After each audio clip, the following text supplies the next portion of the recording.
j'ai des retours de personnes qui sont vraiment malveillantes et voilà, je trouve que c'est assez anxiogène. Moi j'ai eu un gros souci avec Instagram, je me suis fait ban. C'est vrai que parfois je me dis je me considère pas vraiment le booktube. Et en tout cas il y a aussi un grand questionnement aussi sur mon âge. C'est vrai que la plupart de mes collègues booktubeurs et booktubeuses sont quand même beaucoup plus jeunes que moi. Moi j'ai 37 ans. Et à un moment je me suis posé la question, je me dis est-ce que je suis pas trop vieille et trop has-been pour faire ce genre de choses. Bonjour à toutes et tous, je suis très contente de commencer cette année avec une vidéo bilan objectif. Alors certes en général c'est plutôt ce genre de vidéo, c'est plutôt une vidéo qu'on fait fin d'année, mais j'ai un peu loupé le coche et je me suis fait rattraper aussi par quelques virus gastro. Voilà, donc je me voyais moi faire cette vidéo au fond de mon lit, donc me voilà, j'ai quand même la couette, hein, parce que on a mangé un peu trop de chocolat, donc on va pas se le cacher, on n'est pas encore à 100%. Et on va faire un bilan de 2023. Alors si vous entendez un petit peu de bruit, c'est soit le vent qui est dehors qui s'amuse avec mes fenêtres, il y a un peu de vent qui passe et ça fait un bruit hyper strident, très désagréable, ou alors ce sont mes enfants qui sont dans la pièce à côté en train de jouer aux pompiers. Et donc voilà, j'espère qu'on va pas être trop interrompus. Donc on va parler de bilan et d'objectifs 2024. Ça a été 2023 pour moi une année assez riche, il s'est passé pas mal de choses, des hauts comme des bas. Je vais être assez transparente et vous parler de tout. On va parler d'écriture, de lecture, on va parler de réseaux sociaux, de booktube, on va parler aussi de l'école d'écriture que j'ai ouvert à la fin de l'année. Est-ce que ça marche? Est-ce que ça ne marche pas? Mon rapport à la vente, qui spoiler, je suis pas très à l'aise avec ça. Mais bon, voilà, j'ai envie d'être transparente le plus possible et un peu comment je vois cette chaîne, parce que j'ai vraiment envie je l'avais un peu abandonnée, je vais vous expliquer un moment pourquoi. Je l'ai repris dernièrement, j'ai fait plus de l'écriture et j'ai envie de pas parler que d'écriture, mais de revenir un petit peu à l'essence aussi de cette chaîne de lecture et d'autres choses, mais ça va tourner en fait autour de la littérature, hein. On va pas partir sur du gaming, vous inquiétez pas. Voilà, donc on va faire une petite vidéo là-dessus, j'espère que ça va vous plaire.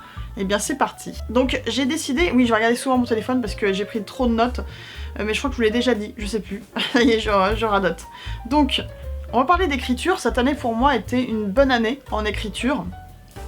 J'ai eu une première publication plastoc, alors bien sûr je me suis mal préparée, j'ai pas sorti mon exemplaire, mais en gros voilà, on va se décaler et l'image apparaît juste ici. Donc le tome 1, c'est une bande dessinée qui est sortie chez Glénat le 15 février. On est plutôt satisfait donc avec le dessinateur Nicolas Signerbieux, puisque elle fonctionne pas mal. On a passé plusieurs milliers d'exemplaires de vendus, plus de 5000, bien plus de 5000. Donc on a vraiment rempli les objectifs. Et ça c'était les chiffres qu'on a obtenus, on doit être à 7-8 000, un truc comme ça. C'est les chiffres qu'on a obtenus fin juin. Donc c'est vraiment du 15 février à fin juin, on a vendu ce nombre d'exemplaires là. Et donc on sait que avec les fêtes et puis même la deuxième période de l'année 2023, on sait qu'on en a vendu aussi pas mal. Il y a eu des salons, des dédicaces et tout. Pour ma part, j'ai fait 2 séances de dédicaces et j'ai fait une interview aussi chez Glénat, c'était le 12 octobre, je suis allée à Paris, donc c'est à Boulogne pour être exact, dans leurs locaux, où on a eu une interview pour le mois de l'imaginaire qui est en octobre, et j'étais en compagnie donc de Nicolas Signerbieux qui est le dessinateur qui m'accompagne, et du scénariste et du dessinateur de Talion, Sylvain Ferré. Et c'était avec Ultia, donc je sais pas si vous connaissez, une streameuse française qui est majoritairement sur Twitch, qui fait plutôt du gaming il me semble, mais qui travaille très souvent en collaboration avec Glénat, notamment elle avait fait Angoulême avec eux, et avec Alt 236, donc c'était très chouette, une très belle expérience. Pour les dédicaces, j'en ai fait très peu, j'en ai fait que 2 en librairie, pas de salon. Et c'est malheureux, j'aurais bien aimé en faire plus, mais c'est vrai que quand on est scénariste, en général on n'est pas prioritaire sur les salons, ce sont les illustrateurs qui sont invités majoritairement. Pourquoi? Parce que le public préfère un dessin plutôt qu'une signature. Donc c'est vrai qu'en bande dessinée, les places sont chères dans les salons et ce sont majoritairement des places qui sont pour les illustrateurs. Sauf si vous êtes vraiment un scénariste très très connu, que vous avez une grosse communauté et que vous êtes vraiment très attendu. Là en général, peut-être vous pouvez avoir une place, et encore. Sinon, cette année, j'ai fini mon premier roman, vraiment le premier gros roman, parce que j'avais déjà fait des romans première lecture, mais c'est pas le même travail, hein, on va pas se le cacher. C'est Guenièvre et Théobald à l'école de Montperdu. C'est un roman 13 ans et plus, un peu... oui, 13 ans et plus. Et il va sortir aux éditions Clair de Lune en avril 2024. Et très fière, je l'ai fini. Donc la couverture elle est prête. Est-ce que je vous la dévoile maintenant? Peut-être que je la ferai dans une... je pense que je vais faire une vidéo à part où je vais vraiment vous parler de ce roman, de toute l'aventure qu'il y a eu autour, et parce qu'il y a pas mal de choses à dire. C'était assez chouette, c'était parfois pas toujours évident, et je pense, oui, je vous dévoilerai la couverture dans une vidéo qui arrive très prochainement sur la chaîne. J'ai signé aussi un contrat d'album jeunesse cette année avec les éditions Ricochet, qui est une super maison d'édition. C'était une maison d'édition qui s'était tournée il y a peu sur tout ce qui était nature, écologie, mais qui revient maintenant un peu aux sources de ce qu'il faisait il y a très longtemps, parce que je crois qu'elle est née dans les années 80 ou 90, et donc vous pouvez, si vous êtes intéressé par les éditions Ricochet, vous pouvez envoyer un texte, donc c'est surtout des albums jeunesse, hein. Il me semble pas qu'il y ait des mini-romans, je crois pas, mais voilà, ils traitent un peu de tout, ça marche vraiment au coup de cœur, mais en tout cas moi j'ai signé dans une collection qui est une collection documentaire pour les 2 à 4 ans, qui met en avant souvent des petits animaux, des insectes, et moi j'ai signé pour les phasmes, avec Chloé du Colombier qui est au dessin, et ça va sortir printemps de l'année prochaine, donc très chouette, et je vous montre là, hop, la couverture qui est juste ici. Ensuite, alors ce qui est cool, c'est que depuis 2023, donc depuis avril, je travaille avec les Mini-Mondes. C'est un magazine jeunesse qui publie chaque mois une revue sur un nouveau pays. En fait, ils ont des personnages qui est une famille. C'est Papa Jim, Maman Jane, pardon, avec Sacha et Oscar, donc 2 enfants, et à chaque numéro, ils doivent retrouver avec leur grand-père un trésor dans un nouveau pays, ce qui permet à un enfant de découvrir à chaque numéro donc un nouveau pays. C'est très chouette, donc c'est un texte, un grand texte, alors un grand texte, c'est 4500 signes par numéro, par histoire, et depuis peu, là depuis 2-3 numéros, j'écris aussi maintenant, parce qu'avant il y avait des bandes dessinées, ils les ont enlevées, et ils font maintenant un petit texte pour les plus petits dedans, donc c'est à peu près 1300 signes que j'écris en plus, et donc les mini-mondes c'est vraiment une bonne expérience. J'avais fait aussi des scripts pour eux pour des vidéos sur YouTube, puisque les mini-mondes vont s'exportent à la télévision, et ils vont, je crois, je sais plus c'est avec quelle chaîne, mais ils vont avoir aussi des dessins animés Mini-Monde, voilà, avec ces mêmes personnages.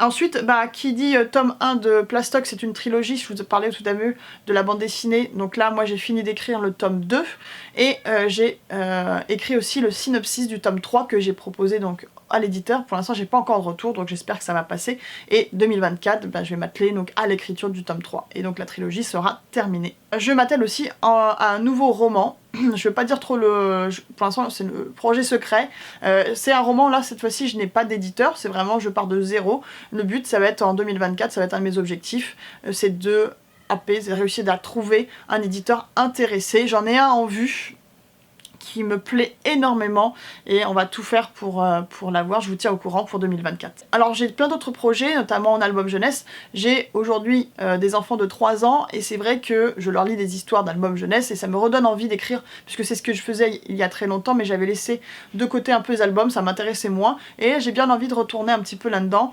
Je vise une maison d'édition en particulier. Pourquoi? Parce que ce sont les livres que je préfère lire à mes enfants et que mes enfants préfèrent. Donc naturellement, je vais aller vers eux. Ce sont l'école de loisirs et Kaléidoscope, où j'aime bien, en fait, ils ont une collection.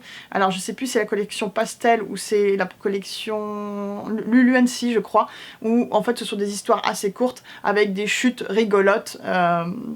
Notamment, il y a un auteur que j'aime beaucoup qui s'appelle Michael Escoffier. On a pratiquement tous ses livres à la maison, ou alors, dès qu'on on les trouve à la bibliothèque, on les emprunte, on les remprunte, on les connaît par cœur, avec, je crois que c'est Mathieu Maudet au dessin. Voilà, moi c'est une collection que j'aime beaucoup, et j'ai bien envie de partir dans ce genre d'écriture pour 2024. Et j'ai aussi des projets de bande dessinée, il y en a 2 qui sont déjà bien avancés, et un 3e qui est encore à l'état embryonnaire.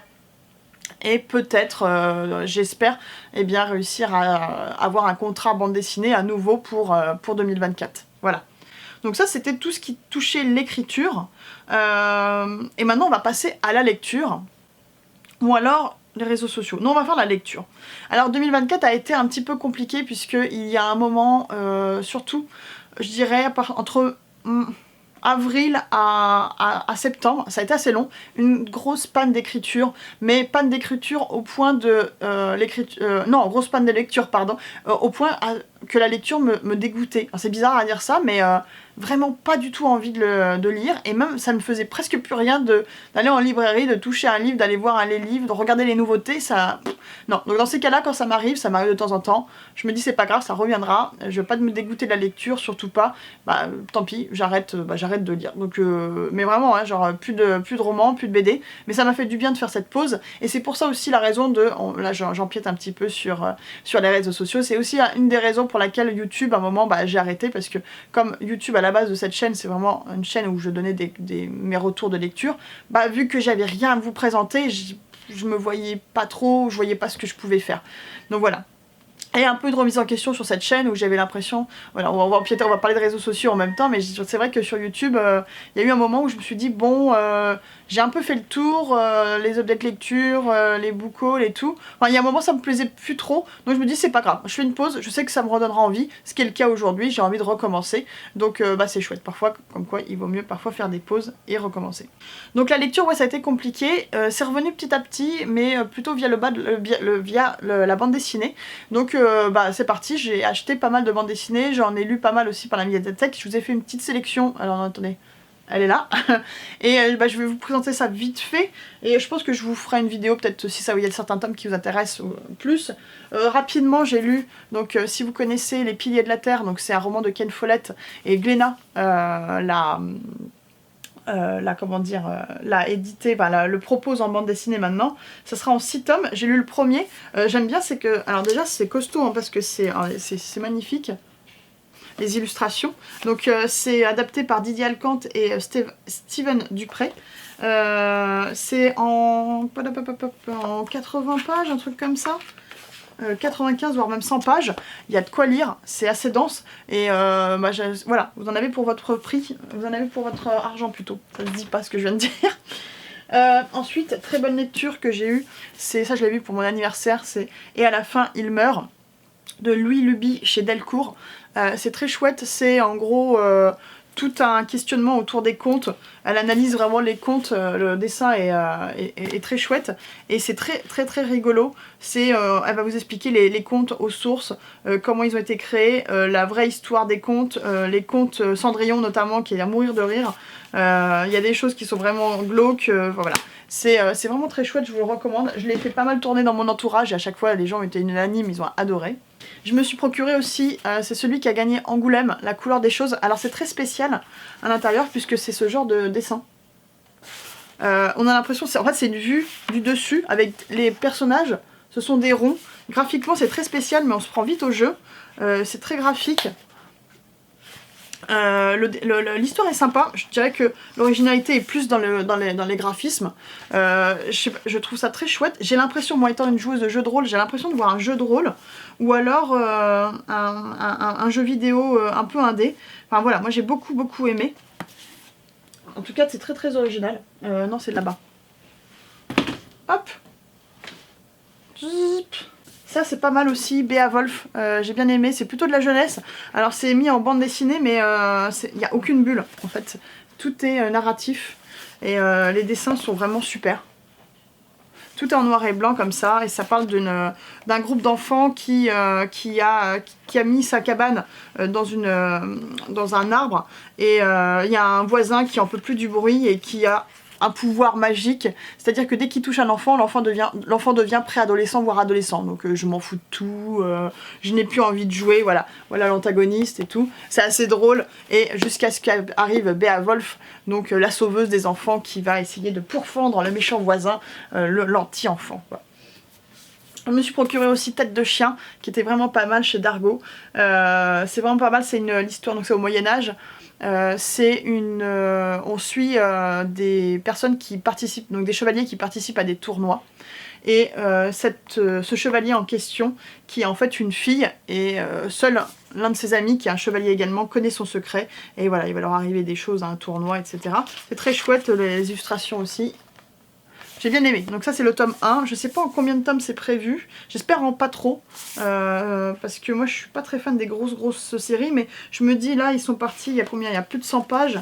On est à 150 pages en général. C'est pas des livres où on part sur des 8 tomes. Hein. Je pense que ça sera en 2-3 tomes peut-être. Allez, on va espérer. Voilà. Après, il y en a... Ah oui, une très belle lecture. Donc là, c'est le tome 1, c'est The Nice House on the Lake. Donc c'est le tome 1, donc c'est américain et c'est chez Urban.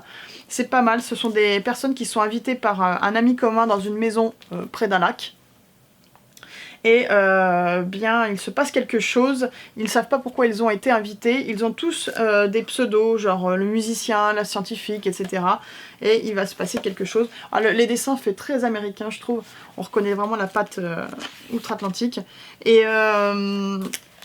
voilà, il va se passer quelque chose, c'est en 2 tomes. Alors ce qu'il faut faire attention, c'est que pour la petite histoire, l'éditeur avait annoncé que ça serait en 2 tomes, sauf que à la fin du 2e tome, tout n'est pas clôturé, et clairement c'est un cycle. Le premier cycle est en 2 tomes, et ça ne se finit pas, il manque des choses, clairement, clairement il manque des gros bouts, et même l'éditeur avait été surpris, c'était un libraire qui m'avait raconté ça, que en fait lui aussi pensait que les auteurs lui avaient dit que ça se serait terminé, et en fait non. Ça a été la grosse surprise, et il y a plein même de libraires qui avaient vendu à leurs lecteurs, bah oui, vous inquiétez pas, ça sera en 2 tomes. Eh bien non, mais ça reste quand même une très bonne lecture. Donc voilà, ça c'était pour les BD, et petit à petit je me suis mis au roman. Je suis revenue parce qu'en fait je me suis pris un abonnement, donc pour écouter l'audio, notamment quand je fais du ménage, quand je vais faire les courses, etc. C'est vrai que je me mets des livres dans les oreilles, et c'est pas mal, ça m'a permis de découvrir de nouvelles histoires. Et ainsi j'ai en ce moment, alors c'est très récent, hein, je suis en train de lire Les Sœurs Carmine, et c'est vraiment chouette, je suis vraiment au tome 1, j'aime beaucoup l'écriture. Donc on suit 3 sœurs dans une ville un peu farfelue où le crime est quelque chose de complètement banal, et voilà, on suit une voleuse, une petite qui voit des revenants, etc. Enfin, c'est un peu complexe à vous expliquer, en tout cas il y a un complot qui est au milieu de tout ça, et on démêle les ficelles au fur et à mesure. J'en suis à peu près aux 3/4 du premier tome, et j'aime beaucoup, et je crois que c'est en 2 tomes, donc je pense que je vais me prendre le 2e tome très rapidement. J'ai lu aussi des petites nouvelles, c'est chez La Talente, donc le journal d'un assassin, ça c'est pas mal, je vous recommande. J'ai lu la quadrilogie du Bâtard de Cossigan, ça c'est vraiment pas mal, c'est de Fabien Cerruti chez Memos. Au début j'ai une grosse frayeur, premier et 2e tome vraiment chouette. À partir du 3e et du 4e, dès le début il y a une double temporalité, il y a un moment il y a une bonne partie du livre qui se passe au 14e siècle et l'autre qui va se passer au 19e siècle. On suit en fait le descendant du Bâtard de Cossigan, et il se passe quelque chose, forcément j'ai envie de dire. Mais en tout cas, au début, cette double temporalité est intéressante, et au bout d'un moment, moi ça m'a lassée. Je me suis dit, mais pourquoi il part sur une double temporalité, surtout qu'elle est très très présente dans les tomes 3 et 4. Ça m'a moins plu, il se passe quelque chose, donc un moment qui fait que au 19e siècle, on n'a plus le personnage que l'on suivait dans les 3-4 premiers tomes, dans les 3 premiers tomes, et donc au début ça m'a un peu déboussolé, même si en fait le personnage était pas mal. Mais en tout cas voilà, à un moment ça m'a plu, je me suis demandé quelle est l'utilité, et puis vous lisez la fin du 4e tome et vous faites ah ouais, pas bête, c'est original. La fin est vraiment sympa du 4e tome, c'est vraiment bien trouvé. Mais je trouve quand même, il y a un moment c'est peut-être un peu compliqué, la vie. J'ai eu peur pour lui, je me suis dit oulala, je pense qu'il y a des lecteurs qui peut-être qui ont abandonné, je sais pas, enfin ça m'était mon ressenti, qu'il y a un moment il y a une complexité qui est pas nécessaire, et puis finalement quand on voit la fin du 4e tome on fait d'accord, ok j'ai compris où est-ce que vous vouliez m'emmener, et c'était la fin est très chouette et très très bien trouvée. Donc Sherlock Holmes et les ombres de Shadwell. Globalement, donc c'est un dossier Cthulhu, normalement c'est en 3 tomes, j'ai lu le premier tome, je sais pas si je vais continuer ou pas. Bon, la couverture est magnifique, hein. Donc c'est chez Brajlon, de James Lovegrove, et je sais pas si je vais continuer, c'était globalement une bonne lecture, mais j'ai pas retrouvé, moi qui aime bien Sherlock Holmes, j'ai pas retrouvé le personnage de Sherlock. Je trouve que parfois il a des attitudes et des façons de se comporter qui font pas très Sherlock. C'est quelqu'un pour moi qui est très terre à terre, très rationnel, et je trouve que la façon dont il accepte le mythe de Cthulhu est assez étrange, la façon en tout cas on lui présente. Je trouve que parfois il y a des petites facilités scénaristiques, des petits raccourcis et tout. Voilà, je sais pas. Il y a un moment, il y a un méchant qui est caché un peu dans l'ombre, et si vous connaissez un peu les Sherlock, vous vous doutez vraiment de qui c'est, et je sais pas si c'était voulu en mode... Enfin je sais pas, il y a un petit côté fanservice des fans de Sherlock que j'ai moins aimé. Mais ça restait sympa. J'ai lu jusqu'au bout, mais je sais pas si je vais continuer. Et actuellement... Je suis en train de lire donc Phobos. J'avais commencé Phobos, le tome 1 en 2022, je dirais à peu près. J'ai lu le tome 1 et je m'étais arrêtée à peu près à la moitié du tome 2, donc c'est de Victor Dixon et c'est chez, je sais plus, Rajo peut-être, je me rappelle plus. Alors là c'est l'édition Françoisière moi, mais je pense pas que ce soit l'édition de base. Oui forcément. Et donc j'avais un petit peu abandonné, puis j'avais vraiment cette envie de continuer parce que je m'étais dit bon c'est quand même très original comme idée. Et là, bah, hop, en l'espace de 4 semaines, j'ai lu 3 tomes et demi. Et j'en suis vraiment au 4e, alors je ne vous ai pas ramené, hein, ça c'est le premier. Et je suis vraiment à la moitié du 4e. Le 4e est un petit peu en dessous des autres, mais j'ai quand même hâte d'avoir la fin. Pour moi, voilà, je ne vais pas vous expliquer pourquoi, je vous expliquerai peut-être dans une autre vidéo. Mais ça reste vraiment une très bonne lecture de Victor Dixon. Et Victor Dixon, je ne l'ai pas ici, parce que je l'avais pris à la bibliothèque. J'ai pris aussi sa dernière trilogie avec les vampires, Vampiria. C'est le premier tome, c'est La Cour des Ténèbres, un truc comme ça. J'ai bien aimé, et je me rends compte que je pense que la bibliothèque, là, enfin je l'ai réservé d'ailleurs, j'ai réservé, je crois que c'est Cogito ou Cogito, je me souviens plus, Cogito je crois, un truc comme ça. Et il y en a un autre, mais Extincta je crois, parce que je suis globalement très agréablement surprise de Victor Dixon. J'aime beaucoup ses mondes, je trouve qu'il a une capacité à créer des univers qui est vraiment impressionnante. Il a vraiment des très bonnes idées. Ah ça me gratte le nez. Voilà, ça va mieux. Donc voilà, donc ça c'est un peu les lectures. Dans les objectifs de lecture, en fait, j'ai pas d'objectif de nombre de tomes, puisque bah, globalement, quand j'ai une panne de lecture, je vais pas me mettre la pression. Je lis à mon rythme, je suis pas une lectrice très rapide. À la cool, voilà. J'avais envie aussi de vous parler de un petit peu mon rapport avec Booktube aujourd'hui, ou Bookstagram, etc. C'est vrai que parfois je me dis je me considère pas vraiment le Booktube, et encore, parce que quand je vois le débit, même les nouveautés, moi en fait je suis pas très actu. Regardez, là je suis en train de vous présenter Phobos, c'est un truc qui est sorti il y a, je sais pas moi, il y a 4-5 ans, je suis déjà has-been. Et c'est pour ça aussi que j'ai un rapport au service presse qui est proche du néant. Je l'ai fait une fois. Et en fait, je dis pas que ça me stresse, mais c'est surtout que moi, quand je lis un livre, c'est vraiment, j'aime bien prendre mon temps. Et derrière, je me sens un peu obligée, quand j'ai un service presse, de le lire rapidement pour donner mon retour. Après, les services presse, c'est vrai que ça prend du temps, et je préfère être libre et de choisir mes propres livres, donc c'est vrai que j'en demande pas.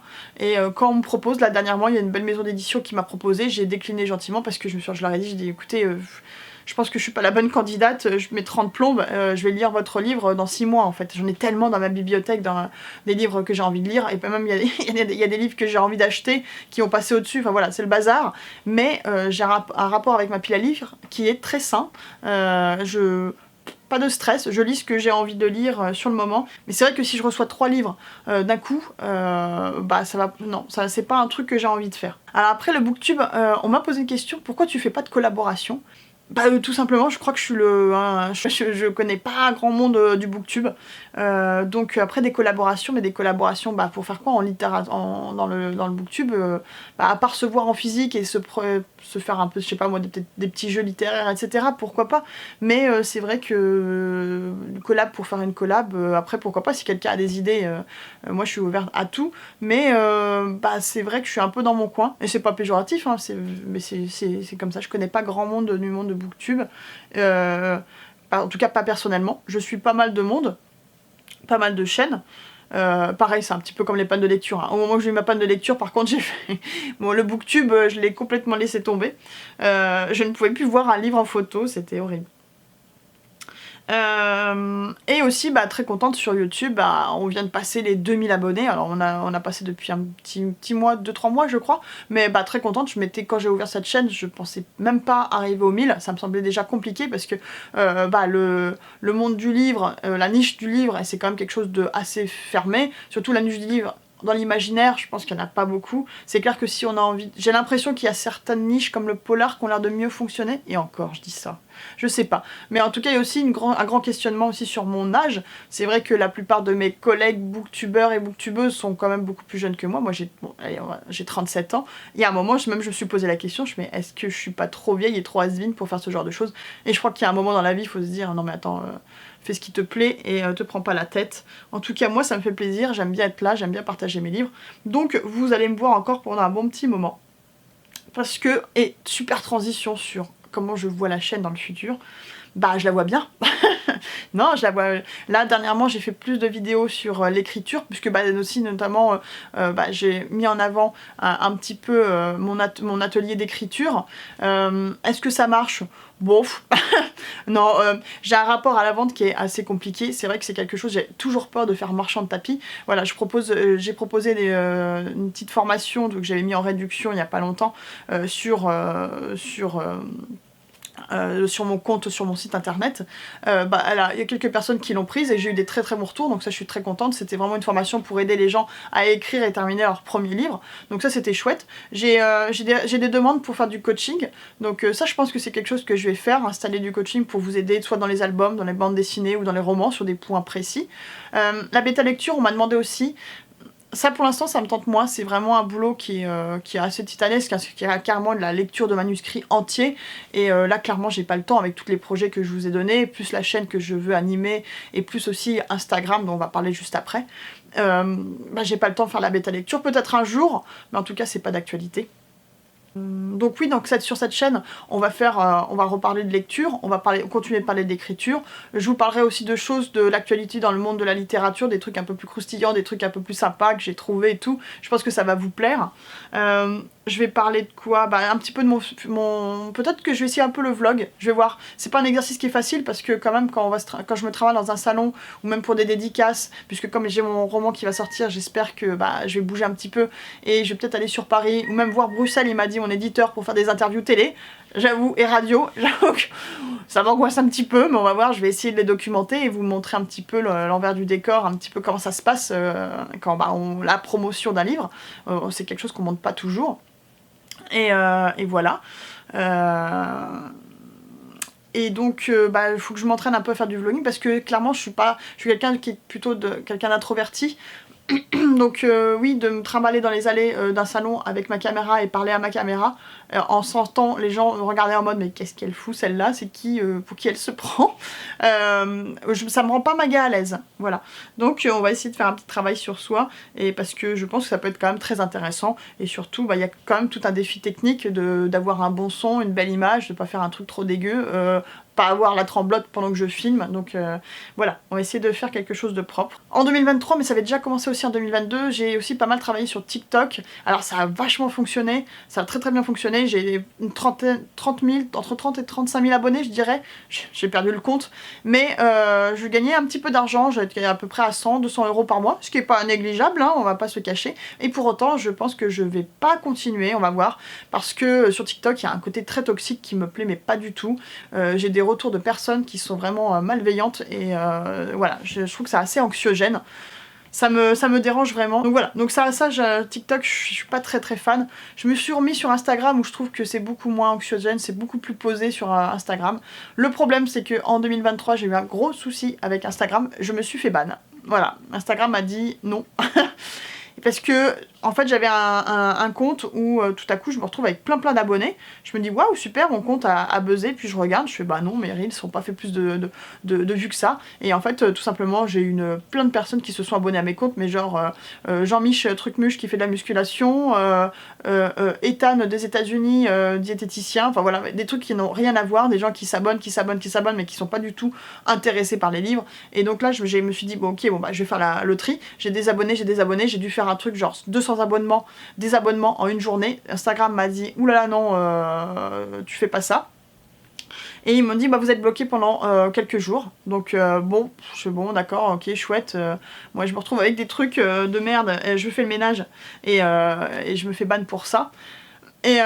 Et au bout d'un moment, bah, je retourne et je me rends compte qu'en fait que plus personne ne voit mes publications, donc en fait je me suis fait shadowban, c'est-à-dire que vous mettez des publications et plus personne ne vous voit. J'ai attendu 1 semaine, 2 semaines, et au bout d'un moment je me suis dit bah j'en ai marre, je préfère recommencer un compte. Alors c'est vrai qu'on recommence de zéro, je devais être à 1500 abonnés, donc là maintenant difficilement on arrive aux 550, etc. Mais j'aime bien ma communauté, c'est très sain comme ambiance, ça me plaît. Et finalement, c'est pas le nombre d'abonnés qui fait la qualité du truc. Et donc, je l'ai tourné plutôt sur l'écriture, mais je pense que je vais revenir aussi à de la lecture, à montrer un petit peu ce que j'écris, des trucs comme ça. Enfin, ça va toujours comme YouTube, ça va tourner autour de la littérature. Donc voilà. Voilà pour cette rétrospective 2023 et j'espère que ça vous a plu. J'ai pas mal de vidéos qui sont en préparation qui vont arriver très prochainement, notamment un petit peu des choses sur ma bibliothèque. Je pense que je vais refaire aussi un top 10 de mes romans de fantasy parce que c'est une vidéo qui a pas mal plu sur la chaîne, je crois qu'on est à 20 000 vues, je crois que c'est la meilleure. Hein. Et je me dis, bah depuis, c'est vrai que je l'ai re-regardé, je me suis dit, ouais, bah quand même, il y a des livres que je présente, notamment il y a Le Nom du Vent de Patrick Rothfuss. Bah clairement c'est le genre de saga où je pense que je vais abandonner, donc il n'a plus lieu d'être dans ce classement, donc je pense que je vais refaire un classement avec mes nouvelles lectures, parce qu'en 2-3 ans j'en ai lu quand même pas mal. Donc voilà, je vais me refaire un petit classement, je vais me refaire aussi, je vais vous remontrer un peu les derniers, ma bibliothèque, faire un bookshelf tour actualisé, parce qu'il y a plein de nouvelles arrivées depuis 2-3 ans. Donc voilà, des trucs un peu sympas pour vous présenter plein de livres en une seule vidéo. Moi c'est le genre de vidéo que j'aime bien regarder personnellement, je trouve que c'est là où on a un maximum d'informations. Des vidéos sur l'écriture, des vidéos un peu plus fun, voilà. Donc plein de belles choses pour 2023. Et je vais clôturer cette vidéo en vous re-souhaitant une très bonne année et en espérant que 2024 soit une super année, pourquoi pas soit en écriture ou en lecture. Et on se retrouve nous très bientôt. J'ai soif, j'ai parlé trop vite. Salut!